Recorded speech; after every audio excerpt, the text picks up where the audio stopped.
자, 먼저 지문을 좀 봅시다. 자, 제시문 가하고 나에서 노인이 추구하는 가치와 젊은 세대에게 그 가치를 전달하는 방식을 각각 말하고 이를 뒷받침할 만한 본인의 독서 경험을 활용하여 답변하라라고 했어요.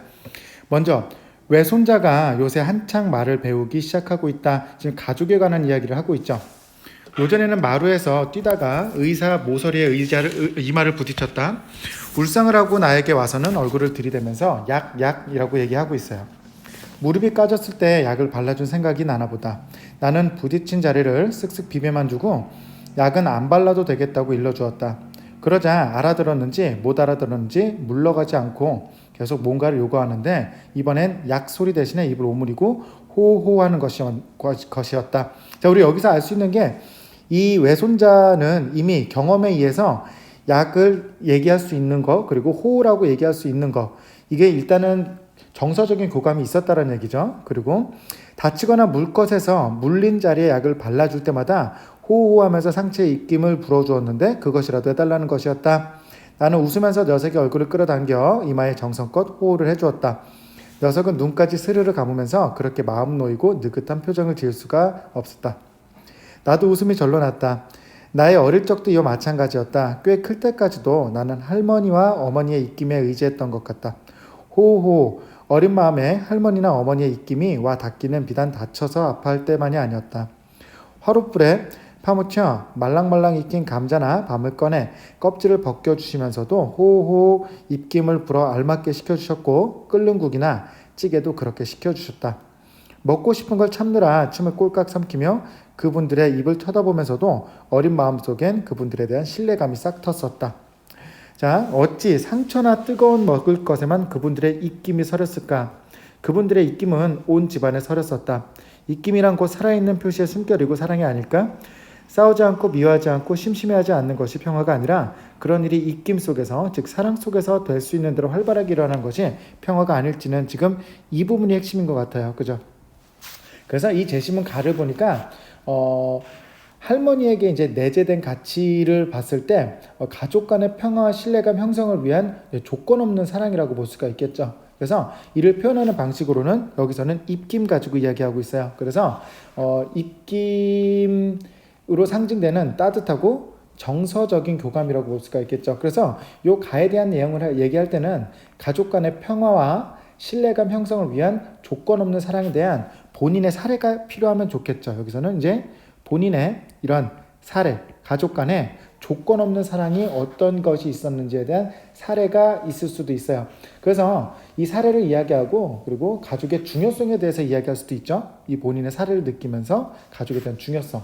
그런데 예전과 다르게 지금은 가족들이 점점 줄어들고 있는 현상에 대해서 안타까움을 이야기할 수도 있어요. 그래서 이 안타까움을 가지고 이럴 수밖에 없는 현상이 나타날 수밖에 없는 현상을 책을 통해서 이야기할 수도 있어요. 이러한 현상이 나타내고 있는 책 아니면 이러한 가족과 관련된 조건 없는 사랑을 직접적으로 나타내준 사례가 있는 책을 언급하면서 가족의 중요성을 이야기할 수도 있죠.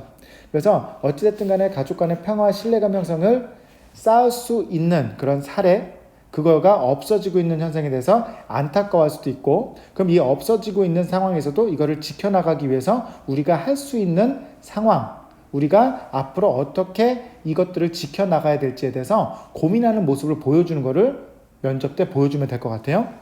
자, 나를 한번 살펴볼게요. 프로방스 지방의 어느 고원지대를 여행하던 주인공은 폐허가 된 마을에 도착한다. 그는 한 양치기 노인을 만나 음식과 잠자리를 제공받는다. 이 양치기의 이름은 엘지아 부피에. 그날 밤 주인공은 엘지아가 도토리를 세는 것을 보게 된다. 양치기 노인은 100개를 세웠을 때 셈을 멈춘다.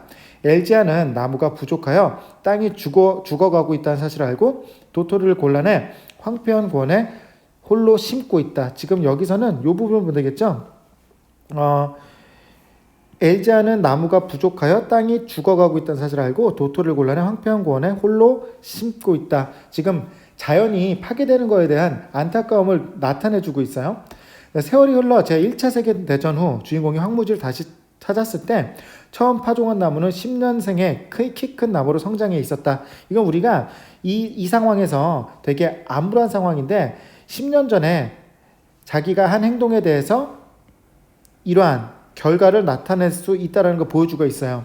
그래서 이걸 가지고 우리가 이런 상황에서 좌절하지 말고 노력했더니 미래 이러한 결과를 얻을 수 있었다라고 생각할 수가 있겠죠. 그래서 그는 나무가 자라 만들어진 작은 숲과 물이 흐르게 된 시내, 그리고 나무를 갉아먹는 양 대신 벌을 키우고 있는 엘자를 다시 만나게 된다. 그 뒤 해마다 노인을 찾아가는 주인공은 풍요롭고 숲과 풍부한 수전 속에서 평화로운 마을이 된 고원지대의 변화를 보며 한 인간의 숭고한 정신과 마주치게 된다라고 얘기했는데, 여기 나의 같은 경우는 양치기 노인의 행동이 갖는 가치는 사람과 자연에 대한 배려라고 볼 수가 있겠죠. 그래서 이를 공감하도록 하는 방식은 공동체 의식에 기반해서 자연환경을 개선하기 위해 노력하고 실천한 것이다라고 이야기할 수가 있어요.